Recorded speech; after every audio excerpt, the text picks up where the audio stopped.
the intro music. Yeah! Woohoo! Hey everybody, welcome back to another Star Trek Fleet Command video. Today, what I want to do is go over primes again and discuss them here in our research trees because, as we know, if you've played this game for any amount of time, if you've only been here a couple weeks, you can kind of tell that when patch notes come out, new primes come out, and with that, values get debated. What's worth it? What should I go after? What's available completely free to play that I can get in time? Well, we've released a couple of resources that kind of go over that in the past, and we're gonna have a combination of that in this stream. One of those being the tool that I made with Silvis that you can pull up in my Discord. This chart actually goes through every prime in the game. We update it and what you can get free to play, but it doesn't really put like a value on any of these. So as you can see up here, we know what primes are available and even which ones we can get with certain free to play particles, but which ones have the most impact in the game, right? And keep in mind that this is going to vary player to player, but the idea behind it, and what I'm going to do is give you a tier maker. I'll actually provide the link for this down in the description of the video. But what I went and did is I took every prime node in the game and I ranked them. And I ranked them in mostly two kind of areas. Number one, pure free to play, and whether it's a priority get, as in if you have the materials, do this first, or it's low priority, as in get them, definitely want to get everything free to play, but maybe it's not where you dump the majority of your resources. An example of a low priority would be, one of these right here, for example, like Prime Cloaked Warfare. Does Prime Cloaked Warfare really do much for you as a player in the game? And the truth is it doesn't. That doesn't mean Prime Cloaked Warfare is bad. Because I do want to make sure I point out that none of the ones I'm going over in today's video are meant to say that if you can get it free to play, it's bad if it's in the low priority list. But it is one where you have to, kind of weigh the value of one prime versus the other.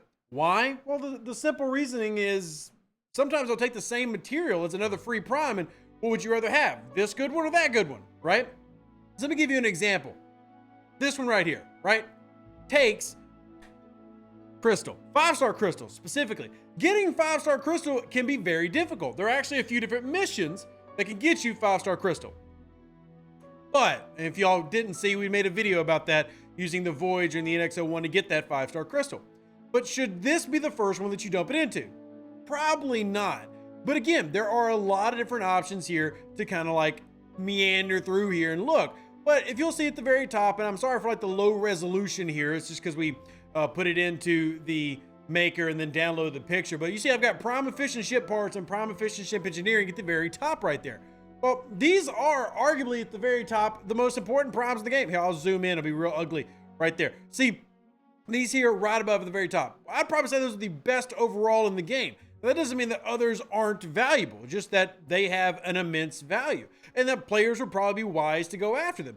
And you can start getting them with the free dolomite drips. You have 3 different dolomite drips, and with those you can start accessing a few of these primes. This just happens to be the one that I think is most valuable. And again, these are in the station tree right here. Prime efficient ship parts, which I just took to 6 out of 10. And now I'm actually going to start working with my free drip, prime efficient ship engineering, to get the cost of crystal, gas, etc., and partial titanium, lithium, and sigma all down. Long term, this has a lot of value. Now, 5% is not much, but if I get to tier 6, 300%, and match it with the other one, especially if I manage to get that free to play, what's a fantastic addition to your gameplay. So that's why we have it there. And I do want to point out that when y'all decide to go and look at that sheet, it gets all the special appearance by Alex there, but if you go and look at the sheet, you also notice I have several things marked as an F. Some of these are personal opinion. For example, the prime for the disco. I know several spenders out there who have gone after the prime for the disco. It's 5 tiers. You'll actually notice the theme with my personal ranking system on primes. Generally, if it's got multi-tiers, I hate it because that's extra money that you're having to spend. That's $500 in primes. If you look here, the Prime Federation Tribute and the Prime Klingon Tribute, the Prime Romulan Tribute are in my F category, as in the lowest value, because that's $700 for something that you really don't need because you're going to get some of that stuff later on in other ways. For example, if you get Enterprise E Picard and Enterprise E Data, you synergize them. There's your rep bonus right there for your rep grinding.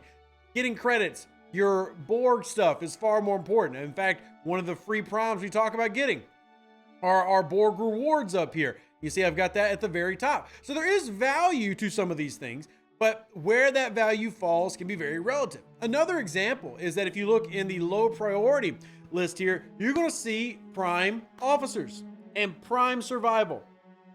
These are both very good. Like, you want to have these, but at this state in the game, do you really need them?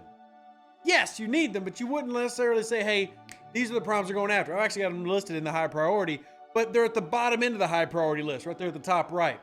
As compared to, say, Prime X-Borg Ordnance, which can be much more valuable. Prime Critical Damage Floor, much more valuable, whether it's PvP or PvE, much more valuable. Prime Ship Repairs. Now, if you're a player that's like level 39, you're like, oh, ship repairs aren't that bad where I'm at.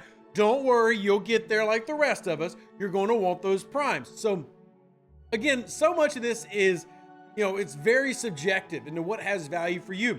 I have placed at the very top for our Sigma players here, probably the best value, just pure prime, is this Hazard Prime.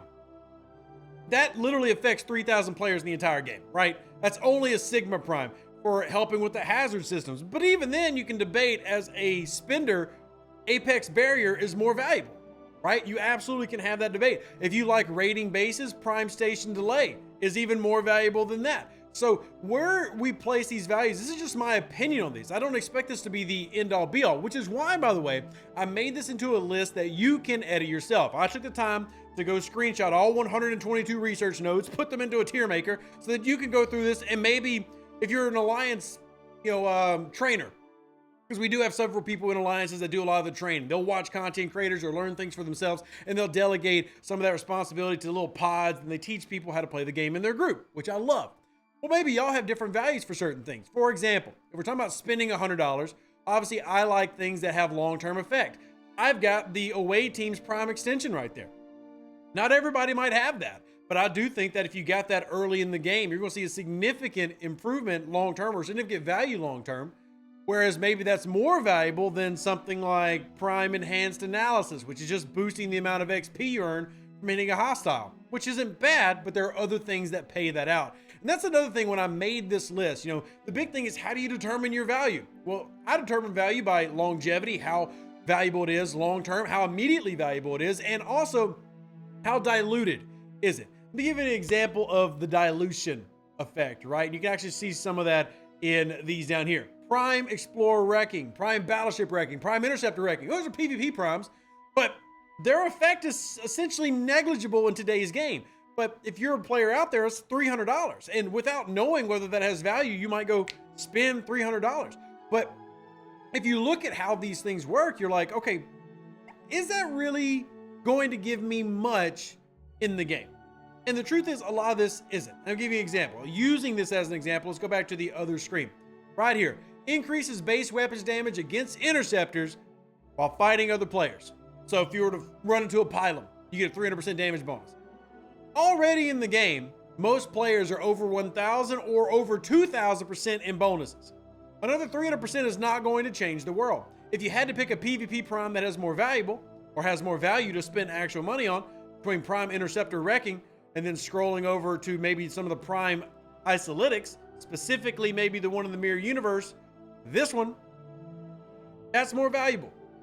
Isolytic is better than standard damage, even though that's 15% than the 300% comparison, because of how Isolytic damage and Isolytic Cascade work together with PvP officers using Isolytic Cascade and just even your PvE officers. Or you could do into these specific things that you'll see in the combat tree. So anyway, the big thing for me making this, there's your same thing by the way as the other one. This is just split into three, which I'm not a fan of. So that's the premise of this. It's not that I believe that every prime I've listed, this is like the perfect value for all of them. But I do think it's a good general idea where if you're willing to spend $100, you can see what's an S tier, the best, then A tier, B tier. You can see it kind of lowers and trickles down, but also for you free to play and light spenders to say, hey, I might buy one prime a year. Maybe you choose not to buy any of these because you can visually see that you can get them for free to play. And again, we do have that chart available that you can see what you can get for free to play right here behind me. And then you decide to buy something else, right? Maybe you decide to buy an extra dock or an extra builder or anything that helps you as much or more than research. But knowing where all this stuff at is, I think is very important, hence me making it. So if real quick, I'll go with my favorite free-to-play primes. Prime Fish and Ship Parts, prime efficient ship engineering, prime cello efficiency. That's mostly for lower levels, but still love it. You get it completely free to play at level 34 by scrapping your 26 ships. Prime Borg rewards, prime interceptor, battleship, and explorer manufacturing. That one you can't get until a little bit later, but valuable. Prime critical floor. Prime hulls is actually decent because you can free to play it, and that one's the 300% one. But there's also another one that is less. Then there's also prime structure. So again, hull health can be good, but again, diminishing returns. You have a lot that do those type of things. And then these I feel like are good, but not focus worthy. For example, you're going to get prime, or you get resource protection pretty easily because it's, you know what, dilithium at the beginning of the game. But maybe you don't need to do prime station damage. Do you really do base defense? Or you just throw up a shield, right? Prime rogue credit yield. Maybe you don't need that. You've already maxed that out. So don't go after prime rogue credit yield, right? So use this list as you will. Feel free to comment down below and say, Rev, your list is stupid. I think it's wrong. This should be here. Say, hey, Rev, I think that the G3 prime station efficiency, instead of being D, should be up at the A. More than happy to hear that and hear what y'all have to say about it. You tell me in the comments what you think.